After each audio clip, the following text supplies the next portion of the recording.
ரம்ஜான் பண்டிகையை முன்னிட்டு சென்னை அண்ணா சாலையில் உள்ள மதரசைய அசம் மைதானத்தில் 1000க்கும் மேற்பட்ட இஸ்லாமியர்கள் திரண்டு சிறப்பு தொழுகையில் ஈடுபட்டு வருகின்றனர். இதுகுறித்த கூடுதல் தகவல்களை நேரலையில் இணைந்திருக்கும் செய்தியாளர் ராம்குமாரிடம் கேட்கலாம். ராம்குமார், தற்போது அண்ணா சாலையில் இருக்கக்கூடிய பள்ளிவாசலில் ரமலான் பண்டிகை எந்த அளவுக்கு உற்சாகமாக கொண்டாடப்பட்டு வருகிறது? கண்டிப்பாக பூர்ணிமா, இஸ்லாமியர்களின் புனித பண்டிகையான ரமலான் பண்டிகை உலகம் முழுவதும் இன்று கொண்டாடப்பட்டு வருகிறது.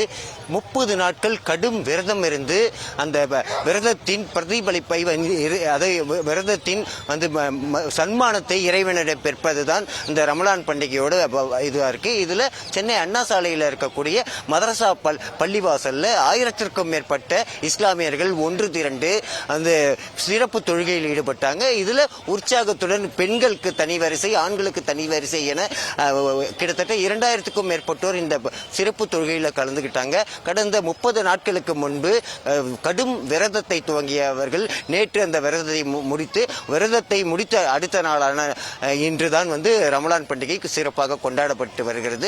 சென்னையை பொறுத்தவரைக்கும் சென்னை மதரசா பள்ளிவாசலில் இருக்கக்கூடிய ஏராளமான இஸ்லாமியர்கள் இந்த சிறப்பு தொழுகையில் பங்கேற்றிருக்காங்க.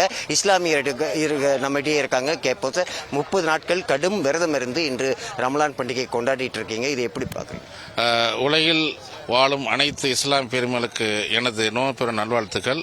இது ஒரு மகிழ்ச்சிகரமான நாள், உன்னதமான நாள். 30 நாட்கள் நோன்பு நோற்று இறுதியில் நோன்பு பெருநாளை சகோதரத்துடனும் கண்ணியத்துடனும் அனைத்து மக்களுடன் கொண்டாடி கொண்டிருக்கிறோம். இது மிக மகிழ்ச்சியை தருகிறது. எல்லா புகழும் இறைவனுக்கே. கிட்டத்தட்ட அதாவது சிறப்பு தொழுகை முடிந்து வீட்டுக்கு செல்பவர்கள் ஜாதி மதம் பேதம் இல்லாமல் இந்து முஸ்லிம் கிறிஸ்தவர்கள் என ஜாதி பேதம் இல்லாமல் அனைவருக்கும் விருந்தளித்து அவர்கள் விருந்து உண்ணவுடன் அதை மகிழ்ச்சியோடு பார்ப்பதுதான் இந்த ரம்ஜான் பண்டிகையோட ஒரு நோக்கமா இருக்கு. இதை இஸ்லாமியர்கள் பெரிய விழாவாக கொண்டாடி வருகிறார்கள். சென்னை மட்டுமில்லாமல் தமிழகம் மட்டுமில்லாமல் இந்தியா முழுவதும் இருக்கக்கூடிய இஸ்லாமியர்கள் சிறப்பான ஒரு பண்டிகையை கொண்டாடி வருகிறார்கள். பூர்ணிமா, நேரலை தகவல்களை பகிர்ந்து கொண்டமைக்கு நன்றி ராம்குமார்.